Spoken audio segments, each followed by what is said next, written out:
Praise the Lord. Mga kapatid, welcome. Palakpakan natin ang Panginoon. Praise the Lord. Palakpak!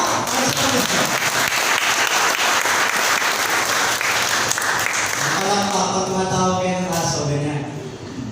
Pagkapalakpakan nyo ng tao, ganyan. Kapag palakpakan natin ng Diyos, ganyan! Praise God. Welcome everyone sa ating worship Sunday. Ay isang katagumpayan ang bawat isa. Sabi sa sarili mo, I'm a winner. I'm a winner. Bakit a winner? Kasi? Hindi naman. Hindi nagtagumpay ang kaaway para pigilin ka sa pagsamba. Amen. Amen. So meaning, ikaw ay isang winner. Diba? Pagpuli ng Diyos sa bawat sa mananagumpay. Sa bawat pagsamba ng kusahan ng Diyos ay naghintay sa kanyang bahay dalaginan upang sambahin ng kanyang mga anak sa Espiritu at katotohanan. At ikaw ngayon, kapatid, alam mo ba kung paano kami mga pastor na nakikita kayo sa bawat linggo ng pagsamba ay nalulugod, lalong-lalo na ang Diyos na siya talagang sadya sa pagpunta sa araw ng pagsamba. Palampakan mo sa sarili mo para sa mga. Praise the Lord. Okay, welcome po sa bawat. Sabi mo ba tayo first time visitors? Taas po ka. First time. First time yung wala. O yung feeling visitor. Okay, welcome back sa ating returning visitor sa aking anak sa kasal. Damon, Diana, welcome back. Welcome, thank you for the visits. Okay, mga kapatid, sa umaga nito, tayo magpapatuloy sa ating tema ng buwan ng Agosto. Ano ang theme natin? If, and then, the logic of Christ. If ever I see you again, then and forever. Hindi siya.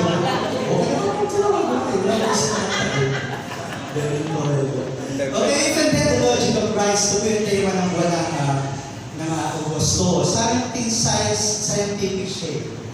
From based on our theme, learning the logic of Christ. Ano ba yung kaisipan ng Kristo? Tungkol sa logika ng kanyang salita. Tungkol sa if and then quotations. Kaya tayo po ay sa ito malaman. Maraming salamat naman sa bagay nito ng pagsamba. Bawal sa Panginoon ay nagagala. Na kami ang Diyos ay nasumpuhan mo sa bagay nito na dala-dala ay masali upang kayo sambahin at pulihin. Dala ay mga mapulit pagsamba ang mga handog mula sa iyong katapatan sa bawat isa. Masalamat dahil hindi nagkaroon na magkakataon na makinig ng mga salita. O ikaw, Diyos, sa may taas ng mga ganito, sa may mga salita ay makikinig. Panginoon, ikaw mapapulihan. Itago mo yung malibig sa iyong bituan, ikaw may pahiyan. At Panginoon, Diyos, sa mga puso namin, mangusap ka. And ang mga puso bilang isang matabaglupa na handang kasikan na iyong mabighin. Mabighin yung mga salita, magpapalaguan, magpapatibay, at magpapayabong ng aming pananampalataya. Ang Diyos, maghalikan muna, umigos sa iwan ng Espiritu sa pamamagitan ng mga salita sa pangalan ng Jesus. Amen. Palakpakan ko natin din natin ang Panginoon. The if and then statement, ito yung first Sunday introduced ko yan. It is a logic which is introduced by Aristotle. About the logic statement, the if and then statement, the simple common sense of this logic, the cause and effect, dahilan at bunga ng mga bagay-bagay sa common sense. Simple common sense, the cause and effect. Last Friday, ang ganda ng Bible study, even ako ng prepare kayo, I was blessed by the topic about the if and then statement of Jesus Christ, the logic of Jesus Christ. Isa sa pagkakaya namin that if and then, kapag sabi if, kung sakali, then ito ang nangyayari. Sa aming Bible study, kung if, ay lalagyan mo ng what if. Sa Tagalog, paano kaya kung? Ano kaya kung? Kapag sabi, paano kaya? Ano kaya ang mangyayari sa akin kung mawala na akong trabaho? What if I will lose my job? What if my parents die? What if my children will get married? Yung what if na yun, may kasunod ka pag-aalala. Diba? What if? Ika nga, para mawala ang ating anxiety o pagkatakot o pagkagambala sa mga tanong na what if, may kapalit doon na pinapayo ng Panginoon. Ano yun? Sa mga panagagasan. Even if. Even if. Yung what if, palitan mo ng even if, meaning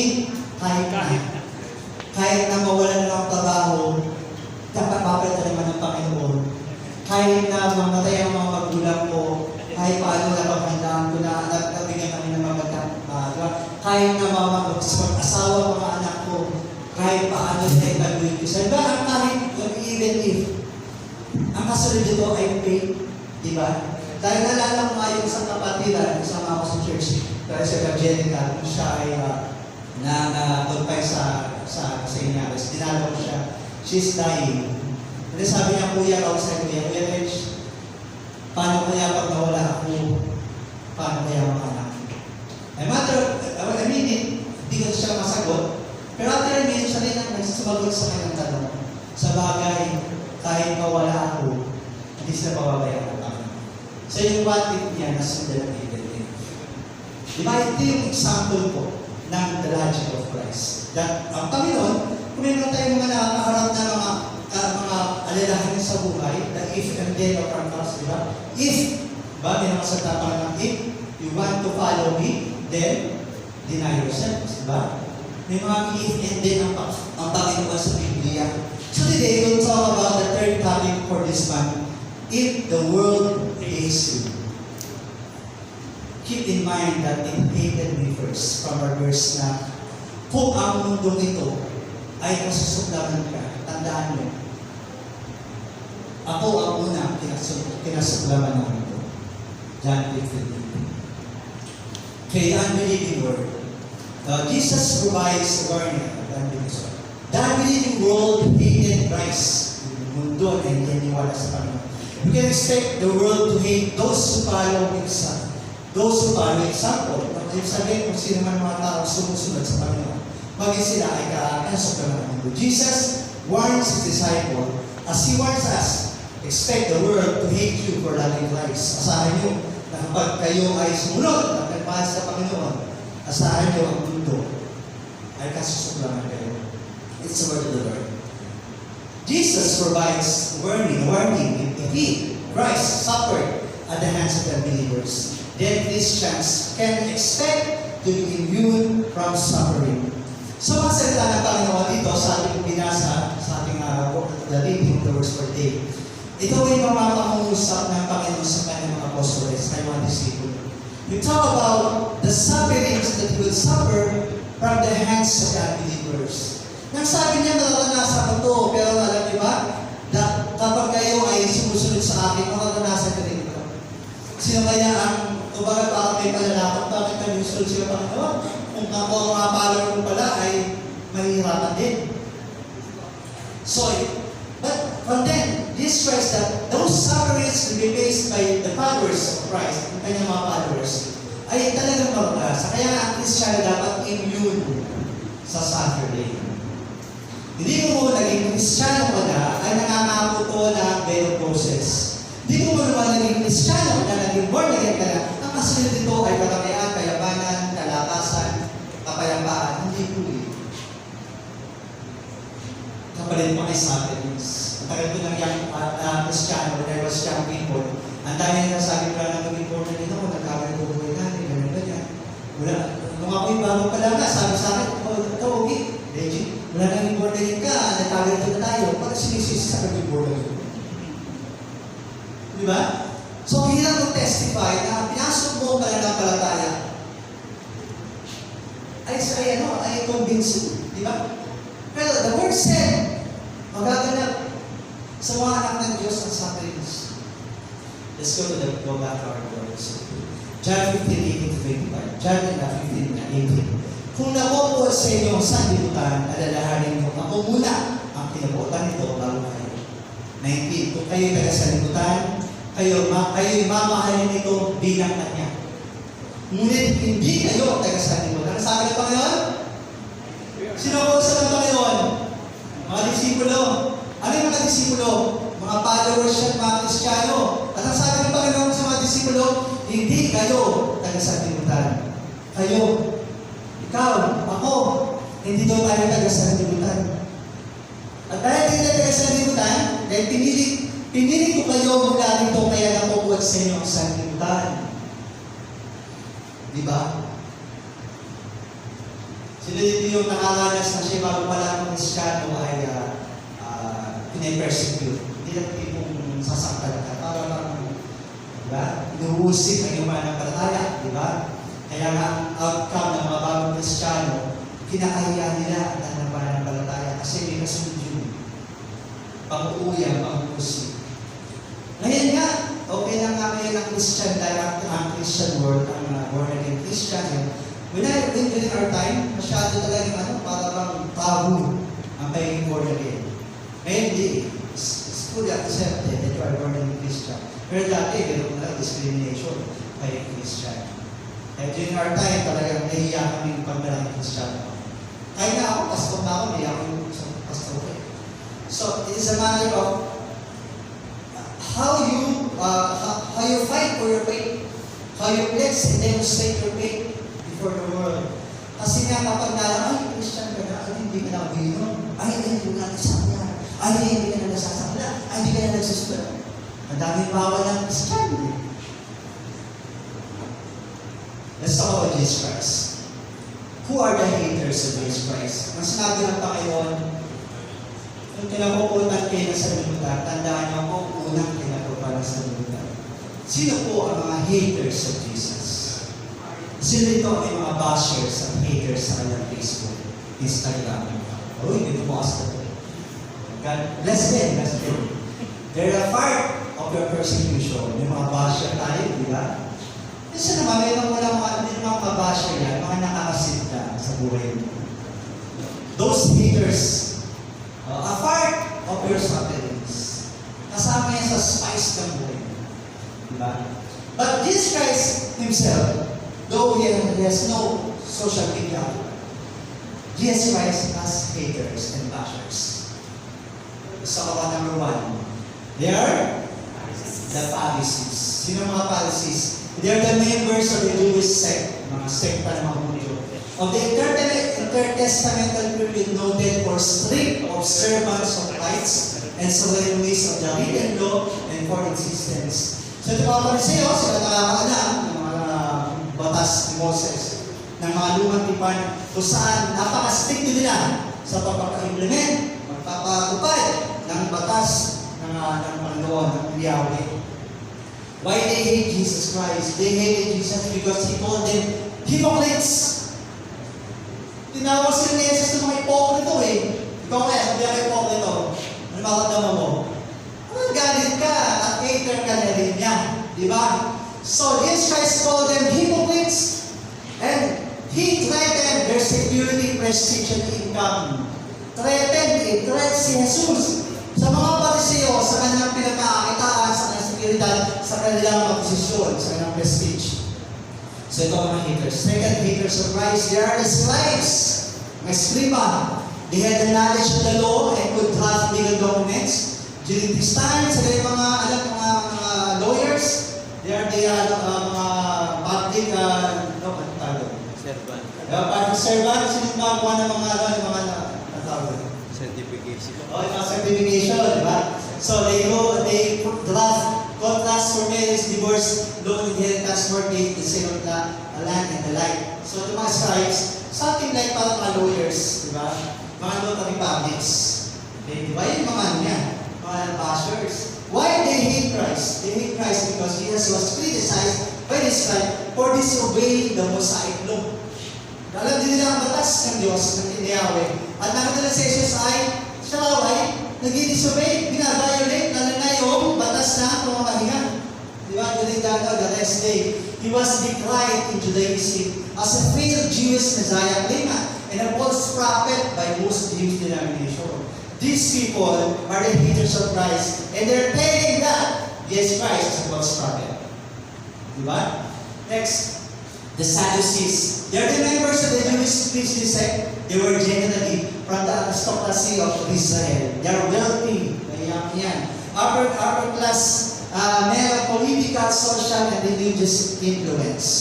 So itong mga tao, itong mga big-time people, mayaman, mga influensya. So ito mga religious. So they hate Christ. Why? Because they saw Jesus as a threat to their authority within the temple. They are the administrators, leaders, and rulers of the temple. So threat is Jesus Christ. Next are the Herodians. The Herodians were the members of a political party consisting of Jews who were apparently partisans of the Herodian power. Ito yung mga politicians.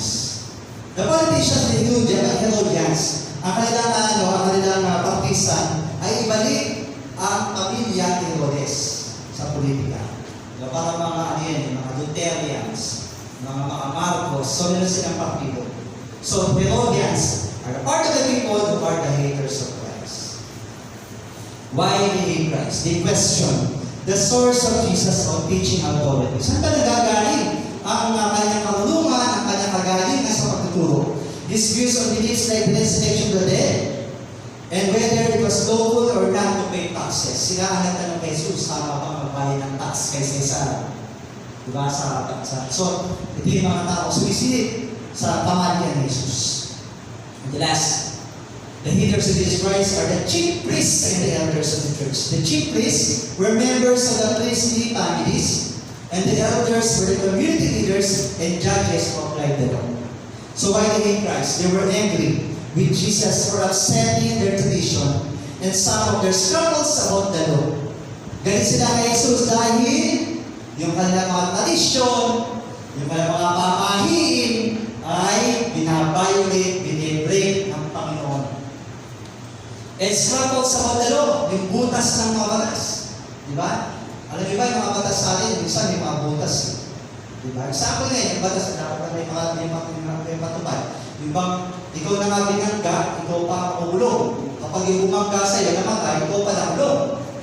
Kita-kita naman sa CCTV na kumounterflow yung motor. Binangga yung SUV. Kulong na may driver SUV. Samantala kita-kita may kasalanan yung driver ng motor. Diba? Pero walang batas na nagsasabing dapat dito. Diba? So, example yun ng struggles sa dalawa. Yung mga butas ng batas. Ngayon, ito mga chief priests and elders, nakita na si Jesus na isang tao sumisilip ng kanyang sa batas. O, diba? Para pang si Jesus Christ. So, they hate Jesus Christ.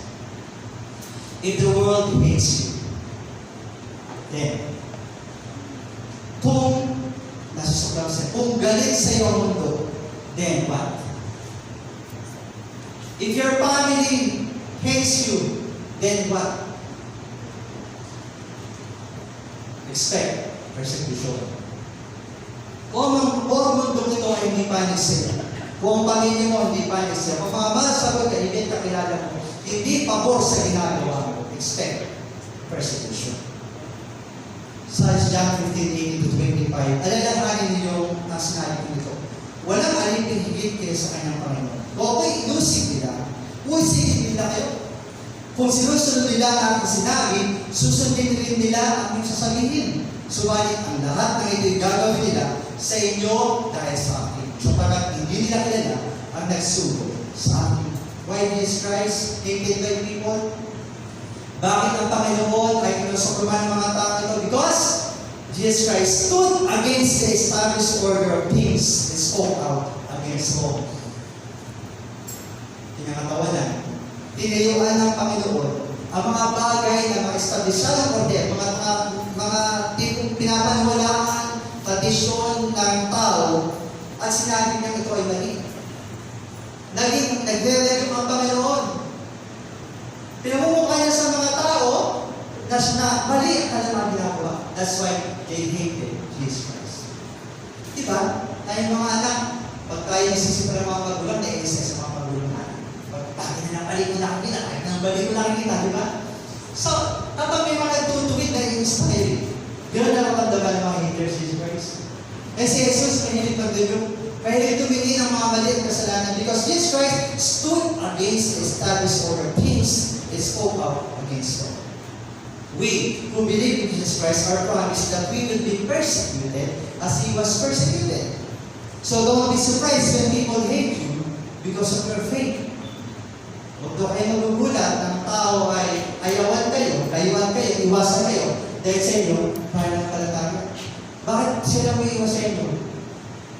Ayaw nilang imbitahin. Ayaw nilang matangay nyo. Kaya iwasan nila kayo. They hate you for not being like them. James 4:4. You adulterous people, don't you know that friendship with the world means enmity against God? Therefore, anyone who chooses to be a friend of the world becomes enemy of God. Sa Tagalog, mga taksin, hindi ba ninyo alam na kapag nakipagkaibigan kayo sa libutan, kinakaaway naman niya ang Diyos? Basta nakaplay. Dahil ko pa nakaplay. Ayun na. May pong followers sa YouTube, mga kapatid. So, they're always waiting for me. So, mga taksin, hindi ba nila alam na kapag nakipagkaibigan kayo sa libutan, ay kinakaaway naman niya ang Diyos? Ang sino mang nagdanais na maging kaibigan doon sa libutan ay away ng Diyos. So, worldly people are enemies of God. Kaya nga tayo, worldly, makamundo. You're Christians, you're not worldly people. That's why if you're Christian, you are enemy of this world. Kaaway kayo sa libutan ito. Number 2. This word.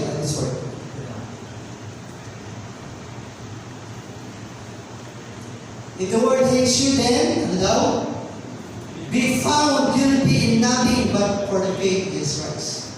Kung kayo daw, kung ang mundo ay pinasok naman kayo din, sana masumpungan kayong guilty dahil sa inyong pananampalataya sa Panginoon. Guilty because of the faith. Not guilty because of the sins. Yun ang inasasabi mo. John 15:24. Verse 24. Kung hindi ko sana ginawa sa kalagitnaan ang mga gawain hindi pa nagawa ni Iman, wala sana silang kasalanan, ngunit nakita na nila ang aking mga gawa.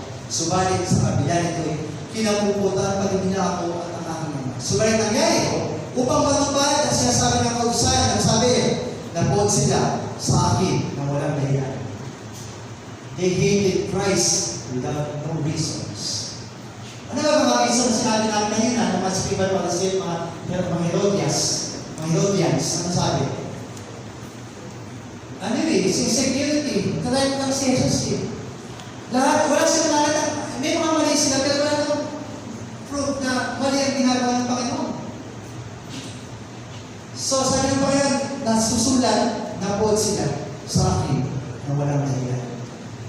Not all struggles experienced by Christians are due to faith. Hindi lahat ng ating mga pinagdadaanan, naghihirapan, problema, suliranan, pagsubok ay dahil sa ating pananampalataya.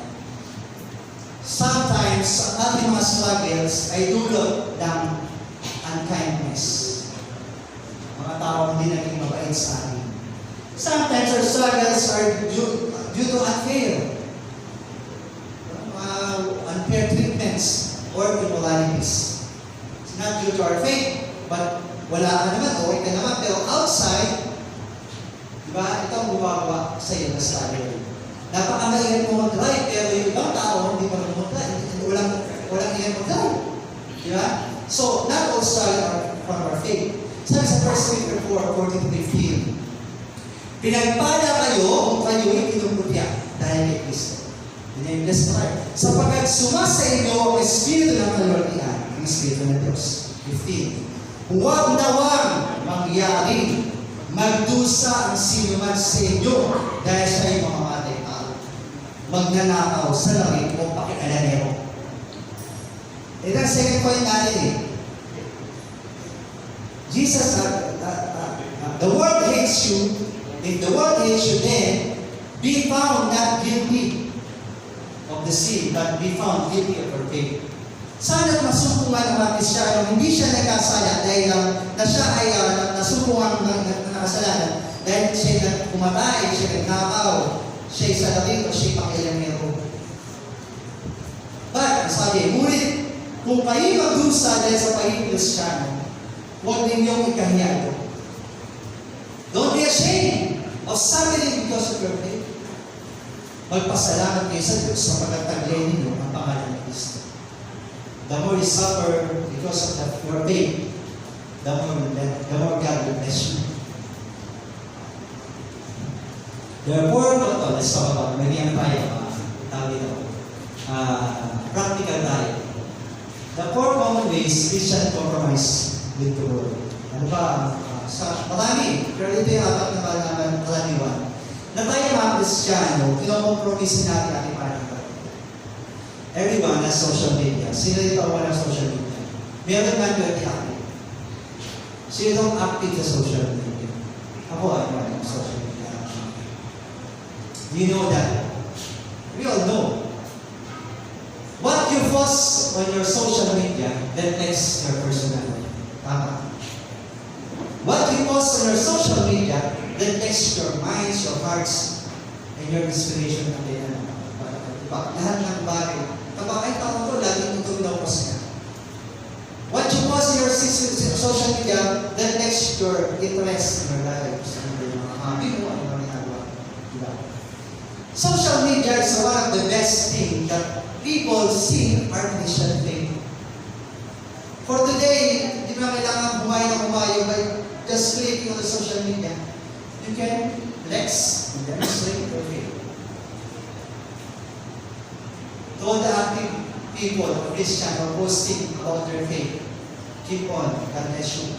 For those inactive or not posting anything about their faith, I'm not commanding you. But I'm praying that God will convict you to use your social media to flex and demonstrate your faith. Diniya ba kayo? Social media.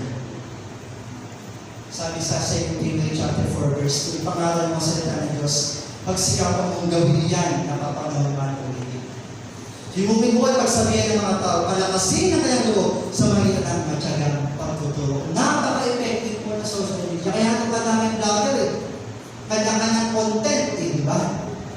At ang lakas ng influensya ng social media sa tao. Why not use social media? Evangelize people, napaka-effective po niyan. Huwag mo sasilisabi kayo, napaka-religious, holy, banal-banal, panay-verse. Kung sasabihin pa tayo ng panay-verse, di naman sinasabuhay. Kaya mga-perfecto, mga boses ng demonyo. Ako, dahil balance yung social media, kahit meron akong humor, meron akong humor. Kasi, kita mo talaga yung mahilig sa tawa na dahil hindi mag-like. Pero pag verse na, alam mo na yung sino may mag-like ng verse na. Pero pag joke na, gagaling mag-react. Pero at least namumuha kay heart nila. At least I'm ready. Si may boss. Mahilig sa joke ko. Mahilig sa mga, di at least kano, di ba? So talaga yung mga batch nito mahilig sa joke. Dahil just na yung joke ko. Mga verse ko, di mo na pinoko. Himugin ang pagsagay ng mga tao. Palakasin ang kanyang sa matyagang matutulog. Posting social is one way of teaching people about Christ, about their sin. Kaya what your post in your social media reflects your personality. Kaya kapag nakita nyo na ang post ko ay makasanlibutan, nakapuyo. Okay, nakita nyo may mga bold na siya. Ako si Gusto Tek, kinagpost na ng bold. Portion niya nakapuyo. Mali ko kaya na dami talagang nag-backslide na talaga. Okay, mga social media is one of the best way to evangelize people. And social media is also one way that used by Satan for us to compromise our faith.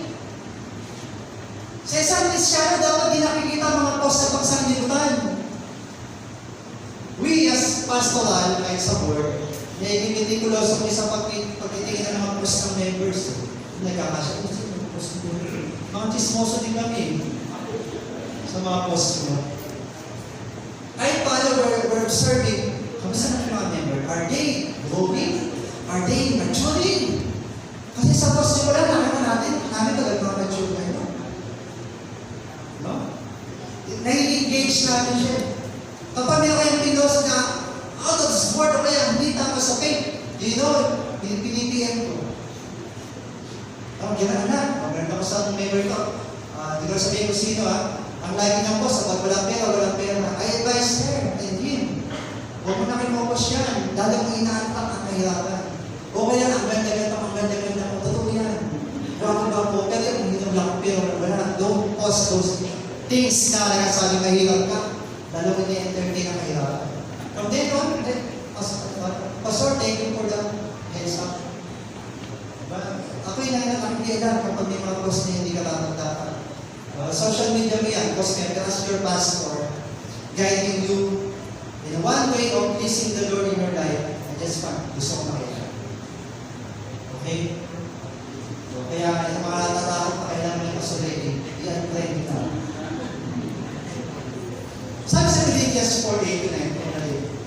Ito yung magandang tip of your social media. Finally, brethren, whatever is true, don't post fake news. Whatever is honorable, agad-agad. Whatever is right, not left, not wrong.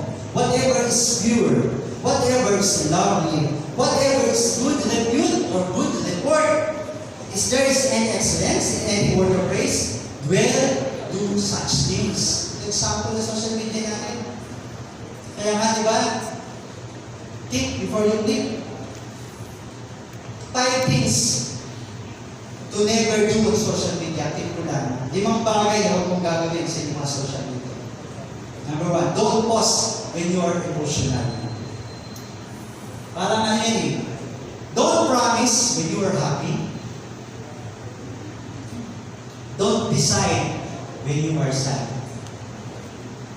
Diba? Kasi siya, sige, natanong kita, promise. And don't decide when you are angry. Huwag ka mag-decide. Ayoko na, mag-decide na ako, alis na ako, sige.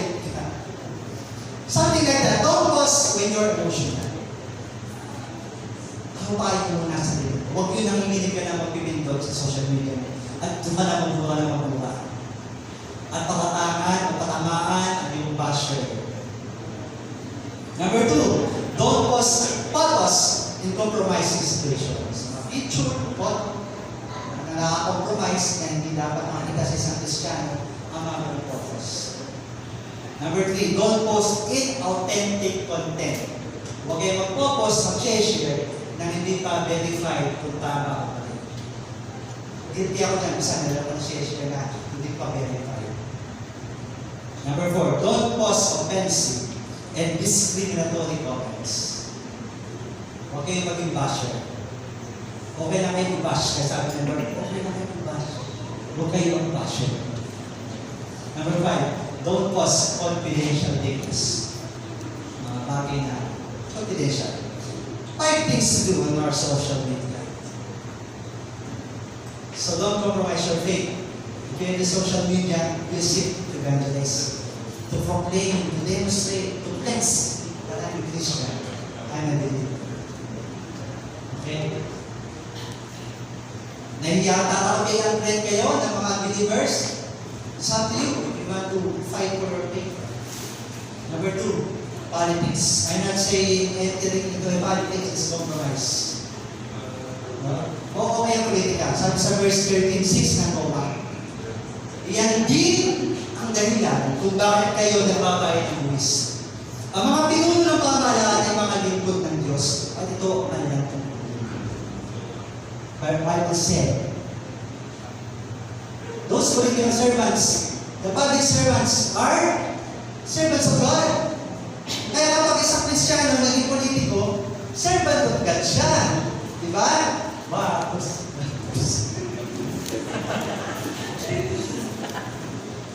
Kaya dito, ang saying that politics o being politiko ay compromiser. But we're saying as believers in God, we have much to be in politics. Hindi lang nananampalataya. Kaya talaga, Kristiyano, masukin niya ang public service. Like, Pacquiao, diba? That is the calling of the Lord. A deeper commitment to justice and compassion to our nation based on the heart of a Christian. Mas magandang maglingkod, di ba? Kapag dala mo si Mayor Christian, parang nakakahaan ko, okay ba yung takbo ng gobyerno, di ba? Yet, compromising is a high risk for Christians because the world of politics are full of iniquities. Napakadumi ng politika. Kaya dapat strong sa Christian na papasok sa politics. At tipong hindi niya pagkataksila ng Panginoon. Na tipong hindi niya ibibigay ang kanyang faith sa paglilingkod bilang public servant. Nag-gets ba? Politics, one-to-one way, compromise yung faith. Kapag isang politiko, alam, Christian, pinasok ng politika, talagang labo-labo kasi walang kaibigan at walang kaaway na pangmatagalan sa politika. Kung magkaaway, may pinabukasan magkakampi. Di ba napakadumi ng laro sa politika? Sabi nga sa Kawikaan 25-26, bukal ng inabo o balong na dumihan, ang katulad ng matuwid na sama-samay ng ibang kaibigan. Ganda na pinag bukal mo na malabo. Napakalinis mo, naligo pa sa bukal, panay mo din. Hindi na naman, kadumihan, di ba? Ganun yun eh. Pag pinasok mo din ang politika, ihanda mo sa sarili mo sa kadumihan. Pero dapat, may paglaban mo ang kalinisan ng Panginoon sa buhay mo. Diba? Kasi may mga nakukompromise talaga. Pagpasok sa ating atin. Number 3, handa na po kayo mapagpala. Handa na po kayo mapagpalo. Kasi number 3, maraming tatamaan. Beliefs and superstitions. Christians, you compromise your faith because of your believing on the superstitions, mga pamahiin at kasabihan na minana natin sa mga ninuno. Sabi sa Colossus 2:8, mag-ingat kayo upang hindi kayo mabiyang inuman sa pagitan ng walang kabuluhang kalungan at pandaya dahil sa mga tradisyon ng mga tao at mga alituntunin ng mundo ito at ang mga ito ay hindi ayon kay Kristo. Napakaraming pamahiin dahil sa pagpipatay. Di ba? Tataka. Sabihin mo lang, bahala ka na sa amin ang mga anak mo, bantayan mo kami. Namatay na, pinagbabantay pa. Pahikinig ka naman. Di ba? Ito yung mga pamahiin sa mga. Bawal magpatuwa ng kalawan ng tatlo dahil tama kayo mga katelusan. Away tatlo, paano ba tatlo kami pastoral? Buti, nag-i-apat kami. Ano tatlo ba lang kami? Pag-episyon namin tatlo eh. Wala naman lumamatay. May apat na kami. So, hindi na kayo pamahiin. So, bawal naman kayo. Bumimisipang yumao kapag may paru-paro. Hindi dapat magwalis kapag patay, kapag may patay sa bahay. Huwag kumanta habang nasa harap ng kalan dahil maagang mamatay ang mapamasawa. Huwag lumapit sa patay kapag may sugat dahil hindi ito gagaling. Huwag matutulog na parang sa pito dahil hindi ay kamatayan. Kasama ka sa ating santusan. Iwasan mo utok ang kabaong kapag nilabas ng bahay para hindi mahirapan ng kaluluwa ng namatay. Kailangan gumising kapag may dumadaan ang araw ng patay dahil baka isama ka ng patay. Kapag mayroong umasang na paligid sa loob ng bahay, tinangahulog ang mayroong taong mamamatay. Kapag may mayroong pakapakuputi sa iyong tahanan habang mayroong nakaburo, ang ibig sabihin ay malinis sa kaluluwa ng namatay. Kapag nanaginip ang ipiling alagas, may kamag-anak na mamamatay. Bawal magpatay ng manok kung hindi pa nakapagbabansa. Do you think these are the teachings of Christ? Alam mga pamahiin, hinaman wala kayo ba na dapat may palayay ng Diyos? Paano na yung kalaban tayo ng mundo? Kapag hindi naniwala, magagalit ang matanda. Ay, Pastor! Maniwala, walang mawawala. Kung tayo maniniwala, meron kong mawawala ang lupa ng palataya. Huwag na tayong pagbilhag at paligid sa mga pamahiin. Lagi isipin nyo ang salita ng Diyos. Ang pamahiin ba yan? Ayaw ba yung salita ng Diyos? Diba? Lagi, ito mo ba ito yung kahit nakala, may mga pamahiin alam mo. Mga kapatid, magpalaya ka. Kahit magaling sa iyong matatanda, paglaban niyo pa lang. Sabi sa unang tayo ng patisya, huwag mong pagkakasaya ng panahon, ang mga alamat, ang walang talaga. Yun. Salib, sanayan yung sarili sa mga Diyos na mamumuhay. Mga Diyos na lahat, mabuhay ng mga Diyos, hindi yung nananayon lamang sa kultura, tradisyon, at pamahiin ng mga tao. Hindi yan ang nagpapakilo sa buhay sa Kristiyan. Ang nag-inspiration natin para mabuhay na ay sa kalooban ng mga salita ng Diyos. Lahat ng pamahiin yan na minanamin sa matatanda, wala po yan sa Bible. At lubhang mahirap ang buhay ng mga tao. Sampung nakabukod, sampung hindi nakaliligo. Bumaka lang tayo sa panandang. So what I'm saying is that we are being bounded, enslaved by the cultures, traditions, and superstitions. Kaya mo sa Kristiyano, siya'y talagang lumalalim at pinapalaya, nauubusan, nawawalan na ang kanyang sa mga pamahiin. mga balis.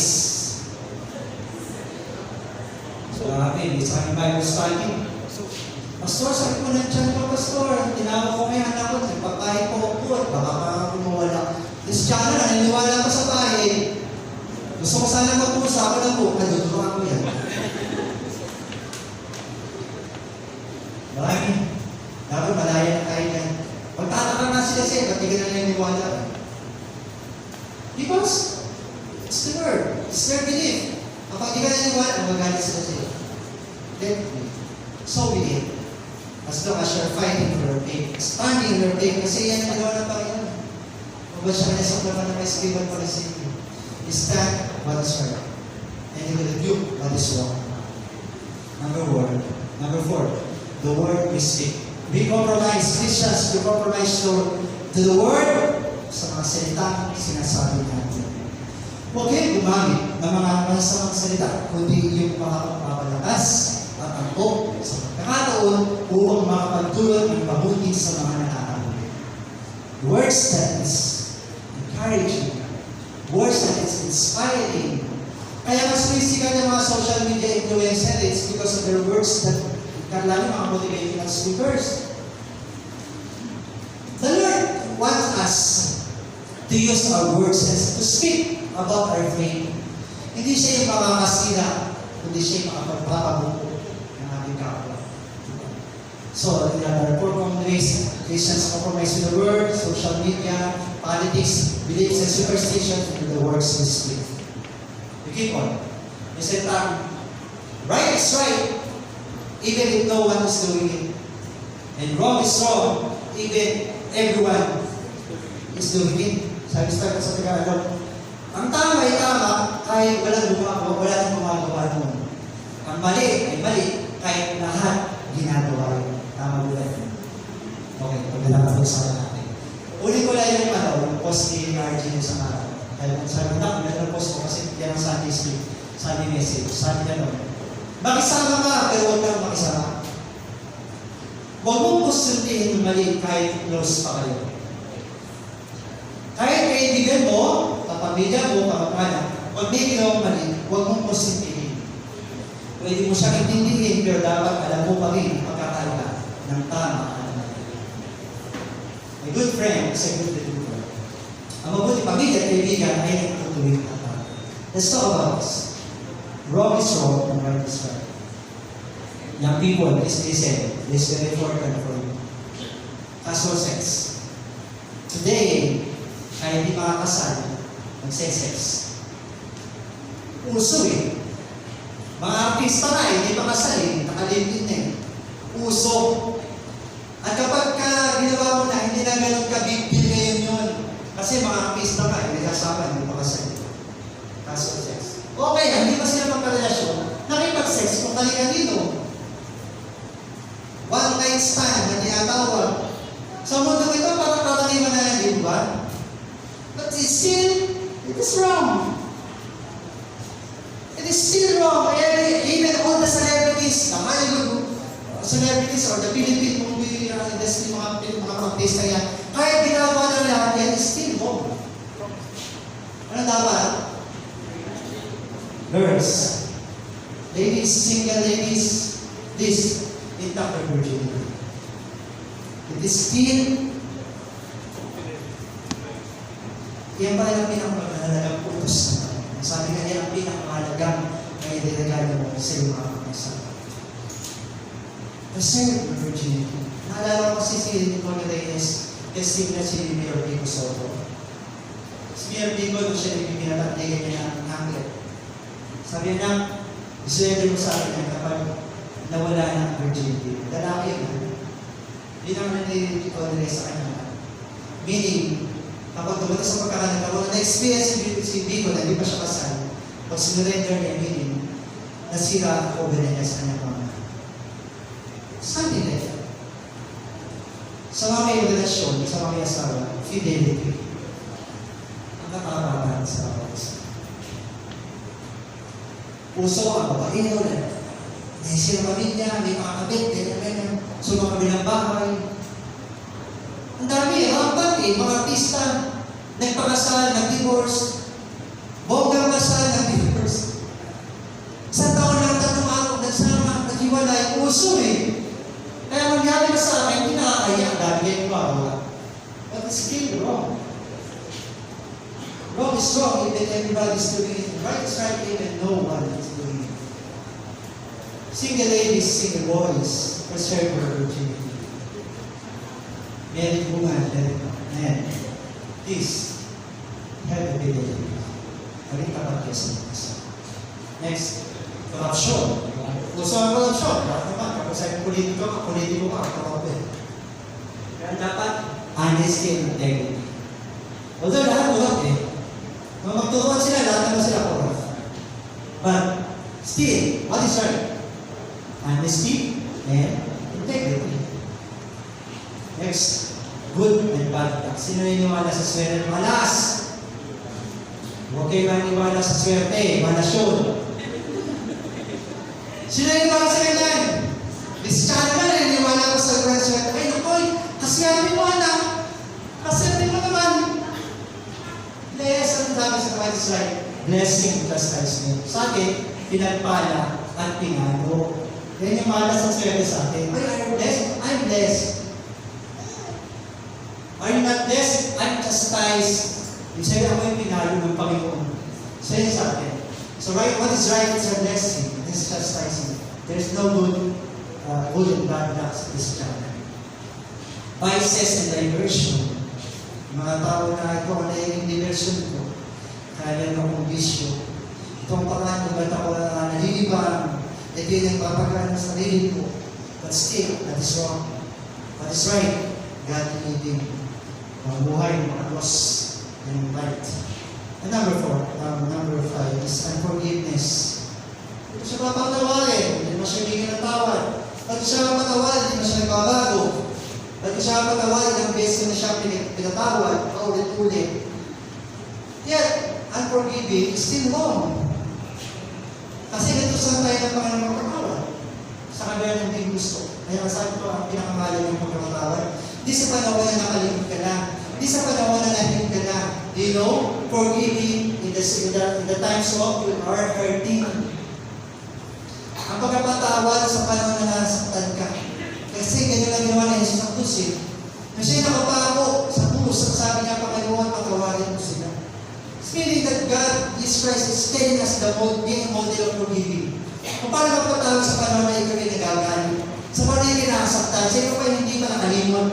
Still forgive. You know, when you forgive, the times you are hurting, sa panahon na kinasaktan ka, hindi yung pinatawad ng pinapalaya, o ang sarili mo ang pinapalaya. Sa hindi pa siya mapatawad eh. Bakit hindi mo siya? Kasi hindi ka pa gumagaling. Hindi ko muna gumaling. You know, healing starts when you forgive. Kapag nagpatawad na, hindi na magsimulang gumaling ang puso. Pero hanggang di ka nagpapatawad, hindi yan gagaling. Pag nanak ka. Mahimbi na ang tulog ng taong magaling mo ikaw, hindi ka makakatulog. Ikaw mismo nahihirap kasi hindi ka pa nagpapatawad. Yung taong pinatawad mo yun, nakatingaya ang bihinig. Ay, unforgiving is still wrong. Sa akin, Panginoon, magpatawad ka. What is right? Forgive. Let's forgive. I'll read this out. Ang mundo ito, sa panahon natin, ay puno-puno ng kasamaan. Kaya we should be the haters of this world. We should be the lovers of God. Basahin ko lang po. Makinig po kayo. Ano ba kasalanan ng sa katauhan? Nahayag mula sa langit ang puwan ng Diyos laban sa lahat ng kalapastanganan at kasamaan ng mga tao. Dahil sa kanilang kasamaan ay inaramdaman ng katuhanan. Sapagkat maaaring malaman tungkol sa Diyos ay maliwanag dahil yun ay pinapahayag ng salita ng Diyos. Mula pa ng likhain ng Diyos ang sanlibutan. Ang kanyang likas niya hindi nakikita, ang kanyang kapangyarihan walang hanggan, at ang kanyang pagka-Diyos ay maliwanag na iniahayag sa kanyang magiwa. Kaya wala na siyang magdadahilan pa. Kahit nakilala nila ang Diyos, siya hindi na pinalamalan bilang Diyos. Hindi pinasalamatan man. Sorry, naghakarap sila ng mga bagay na walang kabuluhan, kaya nagdilim ang hangal nilang mga isip. Sila nagmamatulong, ngunit hindi may tawag sila yung mga hangal. Tinulikulan nila ang mga kalawalian ng Diyos na walang kamatayan. At ang sinamba nila yung mga larawan ng mga tao may kamatayan, na mga ibon, ng mga hayop na lumalakad, at ng mga hayop na gumagapang, at mga pagsamba sa mga Diyos-Diyosan. Kaya, hinayaan na sila ng Diyos sa kanilang pauling pagganasa hanggang sa hindi na mapigilang paggawa ng kahalayan sa isa't isa. Tinalikuran nila ang kuhanan po sa Diyos at pinalitan ang kasinungalingan.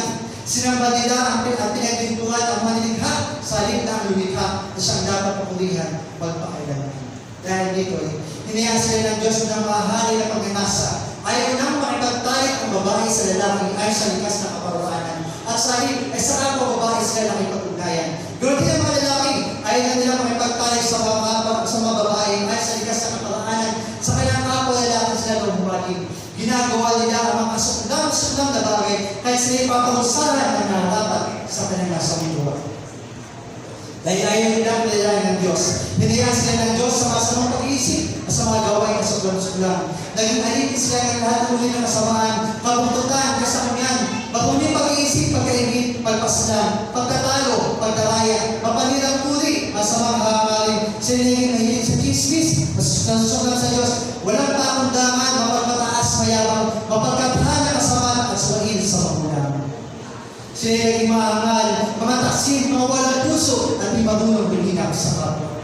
Naalaman nila sa Diyos, nakalapat-dapat sa palusang kamatayan ang mga gumagawa nito. Gayman, di lamang sila patuloy sa paggawa nito, kundi sumang-ayon pa sila sa mga gumagawa nito.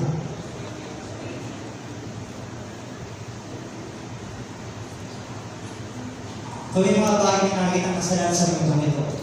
At di kayo ng suklam, meaning kinakampihan sinasakayunan ang nangyayari kaganapan. Dapat kasi alam nyo ang salita ng Diyos. Ito po, yung sinabi nasa ko.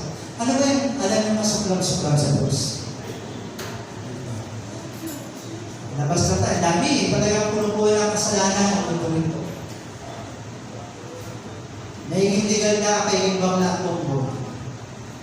Hindi natin tinahal yung mga gano'n, yung mga transgender. We're not discriminating them. Yet, still wrong.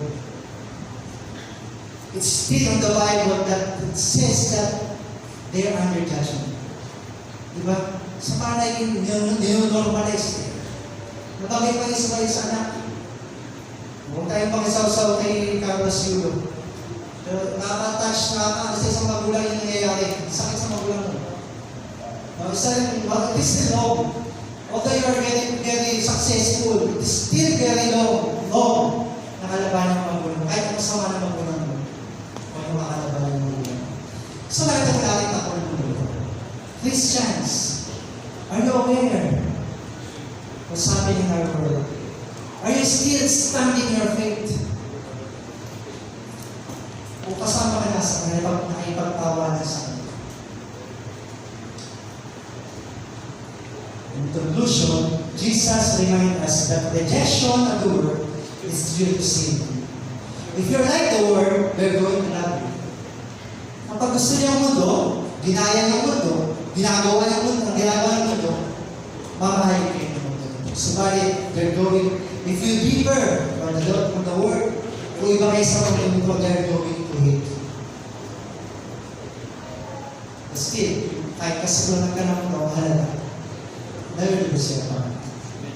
And I just want to close my message and challenge question para sa iyo. Is your life obviously Christian?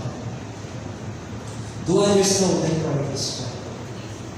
Pinagmamalaki ba ay Christian? O ay tinatago mo, binibihis lang ang hindi mo. Pero Lunes hanggang Sabado, hindi mo pinapakita ang buhay Christian. I challenge you everyone, follow Christ. No matter that this world will hate you, mahalaga, God loves you. Mahal ng Diyos.